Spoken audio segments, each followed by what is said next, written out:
I remember the pen before I remember the faces. That's the strange part. On my last day, after 40 years of showing up before the sun, after 4 decades of skipped lunches and postponed vacations, after birthdays missed and knees worn down by concrete floors, they handed me a pen. Cheap, lightweight. The kind you find in a hotel drawer or taped to a bank counter with a fraying chain. It had the company logo on it, slightly crooked, the ink already fading, and everyone around me smiled, waiting for the reaction they needed from me to justify the moment. I smiled back. That's what 40 years trains you to do. Let me slow this down, because if you're watching this, something in you already knows where this story is going. The pen sat in my palm like a question I had avoided asking my entire life. Is this it? 40 years, reduced to something that would stop working before the week was over. No speech worth remembering, no silence heavy enough to mean something. Just a handshake, a photo for internal communications, and that pen. And as I walked out of the building for the last time, security badge surrendered, desk already stripped of any proof I'd ever been there, I realized something terrifyingly calm. They didn't do this to me. I trained them to. This story isn't really about a pen. It's about what we trade away slowly enough that we don't feel the theft until it's over. It's about how a life can be spent being responsible and still end up feeling unfinished. It's about the lie we were sold in the 70s and 80s, that loyalty would be returned, that endurance would be honored, that if we gave enough of ourselves, someone would notice.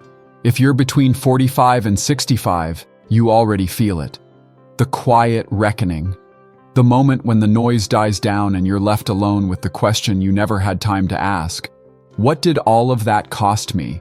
When I started at the company, I was young enough to believe in systems. I believed in ladders, step by step, rung by rung, upward motion guaranteed as long as you kept your head down and your output high. I believed that if you didn't complain, didn't ask for too much, didn't make waves, stability would be your reward. That belief didn't come from nowhere. It came from our parents. Men who worked until their hands shook. Women who held families together quietly while time slipped through the cracks. They didn't talk about fulfillment. They talked about providing. So I followed the script. I said yes when my body said no. I postponed rest until a future version of myself I was sure would be stronger. I told myself, this is just a season, even when the seasons stacked into decades. And the company rewarded me. Raises came, never dramatic, just enough to keep hope alive. Titles changed, never transformative, just enough to justify more responsibility. And each time, I felt that little dopamine hit. I'm needed. I matter. I'm doing the right thing. That feeling is addictive. More addictive than money. We talk about work like it's noble, but we don't talk about how it fills emotional gaps, how it becomes a substitute for identity when we don't have the time or permission to build one elsewhere. I didn't just work for the company, I became the company. When people asked who I was, I answered with my job title. When weekends came, I felt restless. When vacations ended, I felt relief. That should have scared me. It didn't. Because the system rewards people who disappear into it. Here's the thing about giving your life to something slowly. There's no single moment that feels like sacrifice. It feels like responsibility, like maturity, like being an adult. You don't notice the cost because it's spread out in tiny withdrawals. One missed dinner, one postponed dream, one maybe next year. And then suddenly your kids are grown, your body is slower, and your reflection looks like someone who kept promises to everyone except himself. I missed things I can't get back. Not because I didn't care, but because I believed there would be time later. Later is the most expensive word in the English language. There's one night I think about more than the rest. My daughter was in a school play. She had one line. She practiced it for weeks. I promised I'd be there. That afternoon, an email came in. Urgent, of course. A deadline that couldn't wait. I called home and said the words I'd rehearsed too many times. I'll make it up to her. I didn't. Because you can't make up presents. You can't retroactively show up. I arrived home late that night. The house was quiet. Her costume was folded on the couch. She never brought it up. That was worse. We mistake silence for understanding. We think because people don't complain, the damage didn't land. But silence is often where disappointment goes to survive. I didn't lose my family, but I lost moments, and moments are the only currency that matters in the end. Let's talk about loyalty, not the kind printed in mission statements, the kind that lives in the body. I was loyal. I defended the company when it made decisions that hurt people. I absorbed stress so others wouldn't have to. I stayed when better offers came because this place believed in me first. I believed loyalty was a two-way street. It isn't. It's a one-way extraction with good branding. Companies don't love you, they love your output. And when the output slows, or the spreadsheet says it's cheaper to replace you, loyalty becomes a footnote. That doesn't make them evil. It makes them what they are.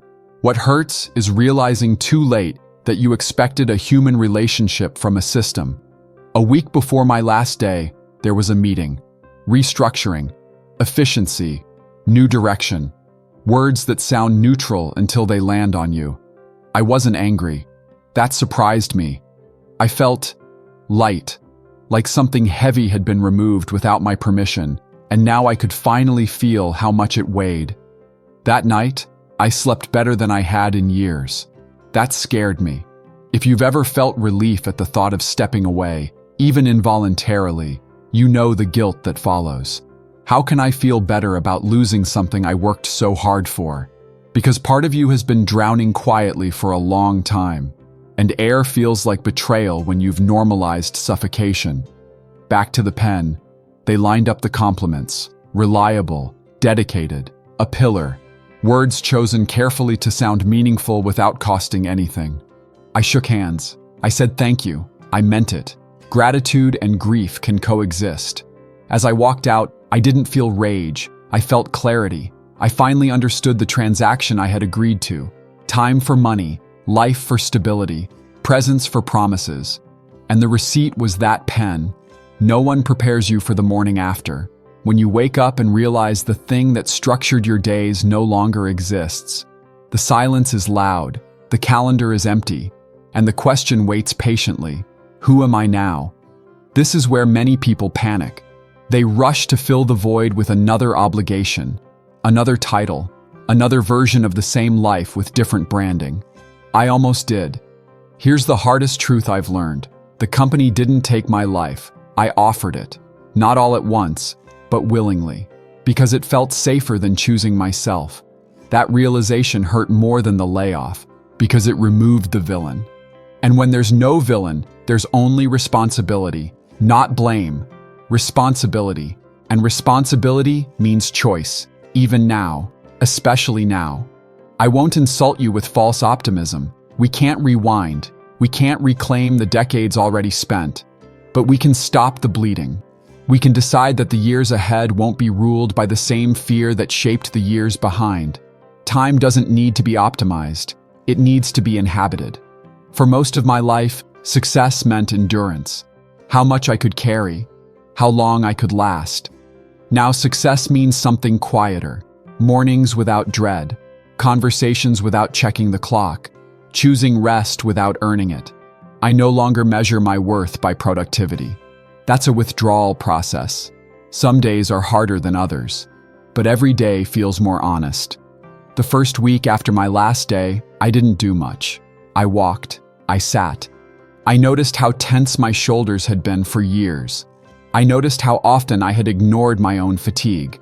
I noticed grief, not just for the job, but for the version of me that never got permission to exist.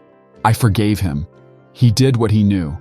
Forgiveness isn't weakness. It's how you stop dragging the past into the future. I forgive the company. I forgive myself. Not because it was fair, but because I don't want bitterness to be my retirement plan. I'm not chasing another ladder. I'm building something smaller, slower, truer. Relationships, routines that honor my body. Time that isn't borrowed against tomorrow. I don't know exactly where this leads. That uncertainty used to terrify me. Now it feels like room to breathe. The pen sits on my desk now. I kept it, not as a trophy, as a reminder of what happens when you confuse being needed with being alive. of how easily decades can be traded for comfort, of how important it is to ask before it's too late what the exchange rate really is. If this story stirred something in you, you're not alone. If you've given years, maybe decades, to something that would replace you in a week, you're not weak, you're human. And if you're standing at the edge of your own quiet reckoning, hear this: you are allowed to choose differently now. You don't need permission. But if you want it, this is it. If this resonated, let me know in the comments. Tell me what your pen was. And if you're not ready to talk yet, just stay, subscribe. We're building something slower here, together. And this time, the time matters.